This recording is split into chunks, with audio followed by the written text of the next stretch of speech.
আর একটা ব্লকে তোমাদের সকলকে স্বাগত। আজকে যখন ব্লগটা শুরু করছি ঘড়ির কাঁটায় তখন 1:30 বাজে।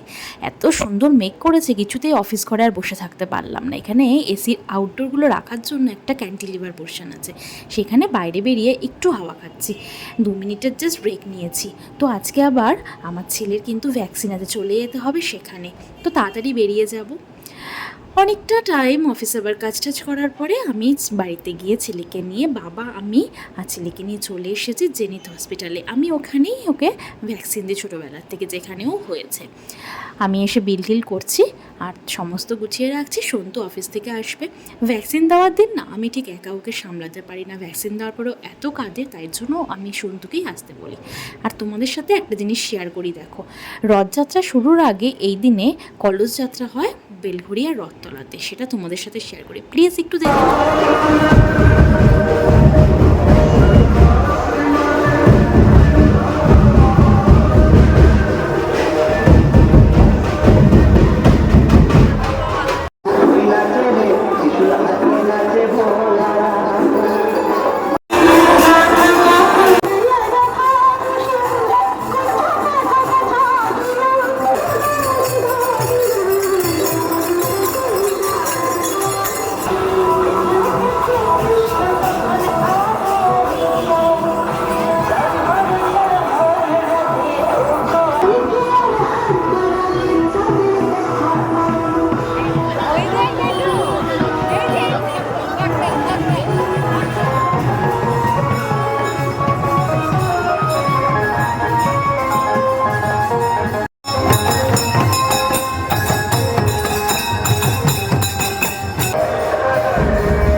গতবারও এই দিনে ডাক্তার দেখাতে এসেছিলাম, যখন আমি প্রেগনেন্ট ছিলাম তখনও এই কলস যাত্রা আমি দেখতে পেয়েছিলাম।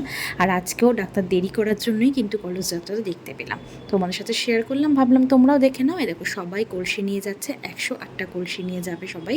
তারপরে সেই জলেই কিন্তু জগন্নাথ বলরাম সুভদ্রার কিন্তু হবে স্নান। তো কত সুন্দর এটা তোমাদের সাথে শেয়ার করলাম। আর এর মধ্যে এখন ওর ভ্যাকসিন হবে, আমরা চলে এসেছি ভেতরে। ভ্যাকসিন দেওয়ার পর দেখো সন্তু ওকে কোলে নিয়ে নিয়েছে। আমি একদম এই সময় নিতে পারি না, আর এরপরে যে সিনটা হবে সেটা শেয়ার করার মতো নয়, প্রচণ্ড কান্নাকাটি। চলো আজকের মতো টাটা, দেখা হবে পরের ব্লগে।